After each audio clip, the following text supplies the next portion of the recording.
এখন খুলুকুন আজিমের যদি আমরা একেবারে সরল অনুবাদ করি তাহলে সেক্ষেত্রে আজিম শব্দ আরবিতে বলা হয় সাধারণত আমরা যেটাকে বাংলায় মহান বলি, অর্থাৎ সবচেয়ে বড় মানুষটি, সবচেয়ে বড় ব্যক্তিত্ব, সবচেয়ে বড় বিষয়টি, সর্বোত্তম যেটা সেটাকে আমরা মহান বলি। তো আজিম শব্দটি সেটিকেই বোঝায় মূলত। আরবিতে আজিম শব্দের ব্যবহার খুব বেশি হয় না, অর্থাৎ কোনো কোনো ক্ষেত্রে কাবীর আসে, কোনো কোনো ক্ষেত্রে এই জাতীয় আরও অনেক শব্দ আছে যেগুলো বড় এটা বোঝায়, কিন্তু আজিম শব্দের ব্যবহার খুব কম। আমরা নামাজের মধ্যে পড়ি সুবহান রব্বিয়াল আজিম, মহান, আমার মহান রবের পবিত্রতা জ্ঞাপন করছি। এই আজিম শব্দটির ওজন কিন্তু, এর ভার কিন্তু অনেক বেশি, যার কারণে এটি আল্লাহ তাআলার শানে যায়। আর গোটা কোরআন জুড়ে আপনি আজিম শব্দের ব্যবহার খুব বেশি পাবেন না, এমনকি হাদিসেও পাবেন, ইভেন আরবি ভাষাতেও আজিম শব্দের ব্যবহার খুব সচরাচর আপনি, এটা খুবই সুনির্দিষ্ট জায়গা, অর্থাৎ সব মানে সর্বোন্নত তো সবাই হয় না, সর্বোচ্চ তো আর সবাই মানে সব কিছু হয় না। এই জন্য এটা বলতে পারি আমরা অনেকটা একেবারে স্পেশাল এবং বিশেষ ক্ষেত্রে ব্যবহার হয়। এই জন্য যারা আরবি ভাষা সম্পর্কে ধারণা আছে তারা বলতে পারবেন কাবীর, বড় বা এই জাতীয় শব্দের ব্যবহার অহরহ হয়, কিন্তু আজিম শব্দ এর ব্যবহার খুব বেশি হয় না। আল্লাহ সুবহানাহু ওয়া তাআলা এই বিরল শব্দ দিয়ে তার নবীর পরিচয় উল্লেখ করেছেন, ইন্নাকা লা আলা খুলুকিন আযীম। এটা কিন্তু একটা সার্টিফিকেট। তেমন তার যে চারিত্রিক গুণাবলী সুন্দর, সুষম, সৌন্দর্যমণ্ডিত, এটা আমরা বলতেই পারি, কিন্তু একটি শব্দ শুধু তার ক্ষেত্রে খাটে, সেটা হলো সর্বোন্নত, খুলকুন আযীম। অর্থাৎ সুন্দর চরিত্রের মানুষ পৃথিবীতে অনেক ছিলেন, অনেক আছেন, আরও আসবেন, কিন্তু চারিত্র মাধুর্যের ক্ষেত্রে তিনি সবার উপরে, তার চাইতে উপরে ওঠার কোনো সুযোগ নেই, এবং তার চাইতে উত্তম চরিত্রের অধিকারী হওয়ার কোনো সুযোগ কারোরই নেই। আর সেজন্য আল্লাহ তাআলা এই সার্টিফিকেটটা তাকে দিয়েছেন যে ইন্নাকা লা আলা খুলুকিন আযীম, নিশ্চয় আপনি সর্বোন্নত, সর্বোচ্চ চরিত্রের অধিকারী এবং সবচেয়ে মহান চরিত্রের অধিকারী। এটা রবের, আমরা বলতে পারি তিনি একমাত্র অনুপম আদর্শ। আমরা অনুষ্ঠানের নামের সাথে এই আয়াতের একটা মিল খুঁজে, দারুণ একটা মিল আছে এবং এর একটা সুনিবিড় সম্পর্ক আছে। কারণ খুলুকুন আযীম যাকে আল্লাহ তাআলা বলেছেন তিনি একমাত্র অনুকরণীয় এবং তুলনাহীন অনুকরণীয়, যে তার মতো আর অনুকরণ কাউকে করার কোনো সুযোগ নেই, তার মতো ভালোবাসার কাউকে বাসার সুযোগ নেই, তার মতো গুণাবলী আর কার মধ্যে থাকার কোনো সুযোগ নেই। খুলুকিন আযীম প্রসঙ্গে তার চারিত্রিক সুষমা, মাধুর্য, সৌরভ বিশ্বময় ছড়িয়ে পড়েছে, কিন্তু এখানে বিশেষভাবে আমরা বর্ণনা করেছি তিনি সর্বোন্নত চারিত্রিক গুণাবলীর অধিকারী, যে জন্য মহান আল্লাহ পবিত্র কোরআনে তাকে বলেছেন খুলুকিন আযীম। এ প্রসঙ্গে আরেকটি বিষয় চলে আসে, তিনি তো খুলুকিন আযীম, সর্বোন্নত চারিত্রিক গুণাবলীর অধিকারী। চারিত্রিক গুণাবলীর বিভিন্ন দিক আছে, ধৈর্য, উদারতা, সহনশীলতা, দানশীলতা, বীরত্ব, অনেক কিছু আসে, কিন্তু কোনো মানুষের মধ্যে তো সব গুণাবলীর পূর্ণতা আমরা লক্ষ্য করি না। তো যদি চারিত্রিক গুণাবলীর পূর্ণতা আমরা কোনো মানুষের কাছে দেখতে চাই, তাহলে সেটা নবী সাল্লাল্লাহু আলাইহি ওয়াসাল্লামের বাইরে কি আর কারো কাছে পাওয়া যাবে? না।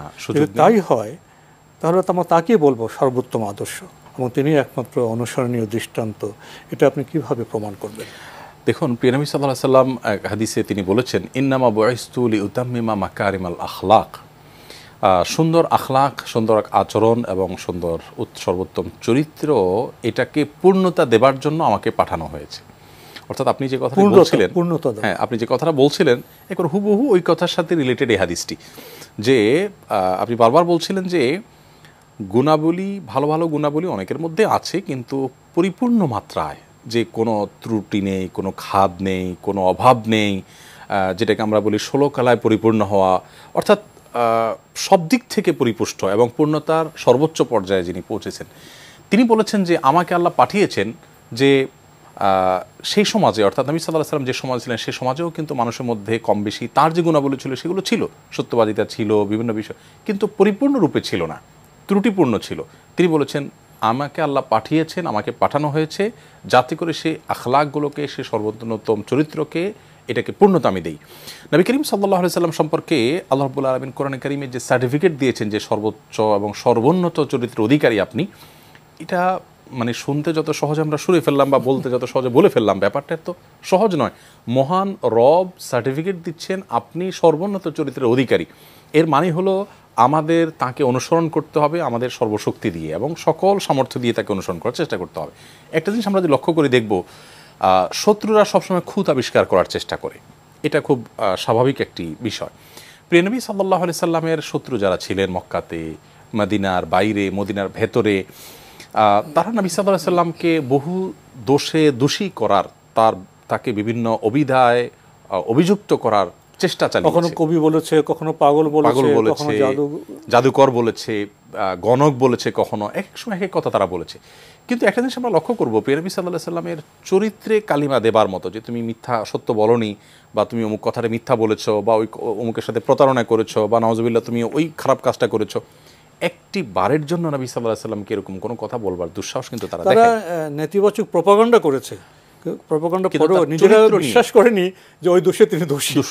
এবং সেই কারণে কিন্তু প্রিয় নবী সাল্লাল্লাহু আলাইহি সাল্লামকে তারা এতটাই বিশ্বস্ত মনে করতো যে আমানত রাখার জন্য নিজের স্ত্রীর চাইতে, নিজের বাবা ভাইয়ের চাইতেও প্রিয় নবী সাল্লাল্লাহু আলাইহি সাল্লামকে নিরাপদ মনে করতো। অর্থাৎ আলামিন মনে করতো। চারিত্রিক বৈশিষ্ট্য কোন লেভেলে গেলে শত্রুদের কাছেও তিনি বিশ্বস্ত ছিলেন। এবং ওমানের শাসক জুলান্দি, তার কাছে নবী সাল্লাল্লাহু আলাইহি সাল্লাম আমর ইবনুল আস রাদিয়াল্লাহু তাআলা আনহুকে পাঠিয়েছিলেন দাওয়াত নিয়ে। তখন ওমানের বাদশাহ, তখনকার শাসক জুলান্দি, তিনি বলেছিলেন ওয়াল্লাহি লাকাদ দাল্লানি আলা হাযান নাবিয়্যিল উম্মি, তিনি বলেছেন যে এই আমর ইবনুল আস, এই লোকটি আমাকে এমন এক নবীর সন্ধান দিলেন যেই লোকটি তিনি নির্দেশ করেন, খুব গুরুত্বপূর্ণ এই বাক্যগুলো, তিনি নির্দেশ করেন এমন কিছু যা তিনি নিজে করেন। অর্থাৎ এমন কোনো নির্দেশ করেন না যে মানুষকে নীতিবাক্য বলে বলালেন কিন্তু নিজে আমল করলেন না, বরং তিনি যা করেন সে বিষয়ে নির্দেশ করেন। তার কথার সাথে কাজের মিল ছিল, যেটা বর্তমান সভ্যতায় খুঁজে পাওয়া যায় না। তিনি যা নিষেধ করেন তিনি সেটা থেকে নিজে বিরত থাকেন, অর্থাৎ শুধু মানুষকে নিষেধ করেন আর নিজেকে ভুলে যান সেরকম না। এবং তিনি যদি কখনো প্রভাব বিস্তার করতে পারেন, অর্থাৎ কখনো বিজয়ী হন কারোর সাথে, কোনো যুদ্ধে, কোনো বিগ্রহে, কোনো অভিযানে, কোনো প্রতিযোগিতায়, তো সেটা তাকে অহংকারী করে না। আর যদি কখনো তার উপরে কেউ বিজয়ী হয়, অথবা তিনি যদি কখনো তার উপরে কেউ প্রভাব বিস্তার করে, তো নবী সাল্লাল্লাহু আলাইহি সাল্লাম কখনো নিয়ন্ত্রণ হারিয়ে ফেলেন না, আত্মনিয়ন্ত্রণ হারিয়ে ফেলেন না, বরং নিজের নিয়ন্ত্রণ তিনি ঠিক রাখতে পারেন। এই বৈশিষ্ট্য, এই 4টি সার্টিফিকেট ওমানের বাদশার তরফ থেকে প্রিয় নবী সাল্লাল্লাহু আলাইহি সাল্লাম চারিত্রিক গুণাবলী কেমন ছিল সে সম্পর্কে আমাদেরকে ধারণা দেয়।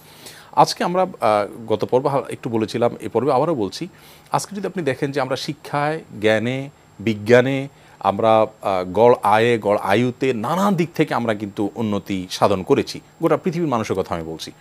কিন্তু আপনি যদি আমাদের চারিত্রিক গুণাবলীর কথা বলেন, মানুষ হিসেবে বিশ্লেষণ, মানুষ হিসেবে আমরা কতটা মানুষ এবং কতটা বরং পিছিয়েছি, মানবিক গুণাবলী আমাদের মধ্যে এখন কত শতাংশ আছে?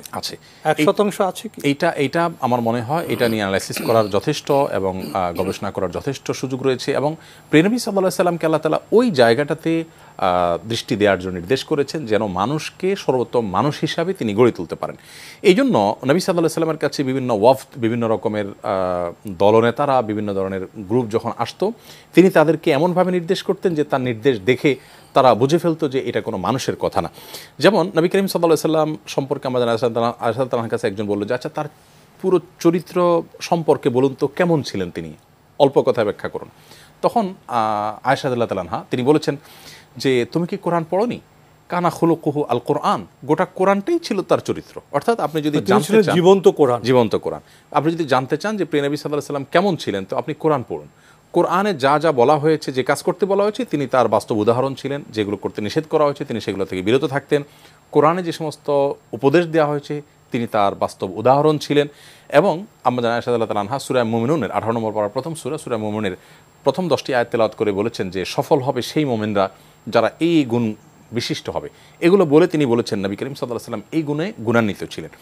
নবী করিম সাল্লাল্লাহু আলাইহি সাল্লামের কাছে শাইবান ইবনে সালাবা নামক প্রভাবশালী ব্যক্তির তরফ থেকে কয়েকজন ব্যক্তি যখন তার প্রতিনিধি হিসেবে আসছিলেন, নবী সাল্লাল্লাহু আলাইহি সাল্লাম তাদেরকে মানে পরিষ্কারভাবে সরাসরি কোরআনের আয়াত দিয়ে দাওয়াত দিলেন। কি বললেন? তিনি বললেন, কুল তাআলাউ আতলু মা হাররামা রাব্বুকুম আলাইকুম, তোমাদের উপর তোমাদের রব কি কি বিষয়কে নিষেধ করেছেন, আসো তোমাদেরকে আমি সেটা পড়ে শোনাই। কি কি করেছেন? আল্লাহ তুশরিকু বিহি শাইআ, আল্লাহর সঙ্গে শিরিক করবে না। ওয়াবিল ওয়ালিদাইনি ইহসানা, মা বাবার প্রতি সৎ আচরণ, সদ্ব্যবহার করবে। ওয়ালা তাকতুলু আওলাদাকুম, তোমাদের সন্তানদেরকে হত্যা করবে না, যেমন কন্যা সন্তানকে তখন হত্যা করা হতো। এ আয়াত শোনার পর রীতিমতো তার যে প্রতিনিধিরা ছিলেন তারা বললেন যে আল্লাহর শপথ, এটা কোনো মানুষের কথা হতে পারে না। মানুষের কথা আমরা জানি কেমন হয়ে থাকে, এটা মানুষের বানানো কোনো কথা না।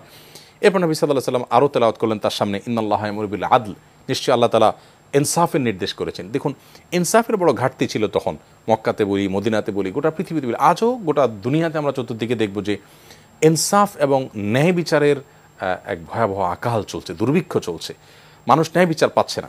তো নবী সাল্লাল্লাহু আলাইহি ওয়াসাল্লামকে আল্লাহ নির্দেশ করেছেন যে ইন্নাল্লাহ ইয়া'মুরু বিল আদল, আল্লাহ তাআলা তোমাদেরকে ইনসাফের নির্দেশ করছেন, ওয়াল ইহসান, এবং তোমাদেরকে ইহসান নির্দেশ করেছেন, ইন্নাল্লাহ ইয়া'মুরু বিল আদলি ওয়াল ইহসান ওয়া ইতাইযিল কুরবা, এবং তোমাদের আত্মীয় স্বজনের হক আদায় করতে আল্লাহ তাআলা বলেছেন, ইত্যাদি ইত্যাদি। পুরো আয়াত শোনার পর শাইবান ইবনে সালাবার সেই প্রতিনিধি দল তারা এবারও বলে উঠল যে হে নবী, হে মুহাম্মদ, আপনি যা বলেছেন এই কথাগুলো সর্বোত্তম কথা এবং সর্বোত্তম চরিত্রের কথা, কিন্তু আপনার জাতি সেই মূল্য আপনাকে দিতে পারেনি। এভাবে প্রিয় নবী সাল্লাল্লাহু আলাইহি সাল্লাম সর্বোন্নত চরিত্রের পথে মানুষকে আহ্বান করেছেন, নিজে সেটার প্রকাশ্য প্রদর্শন করেছেন। তিনি বলেছেন মা মিন শাইইন ইউদআউ ফিল মিজানি আসকালু মিন হুসনিল খুলুক, কিয়ামতের ময়দানে মিজানের পাল্লায় উত্তম আচরণের চাইতে মানুষের এর চাইতে ভারী কোনো আমল আর উঠবে না। তার মানে উত্তম আদর্শ, উত্তম আদর্শ, উত্তম আচরণ।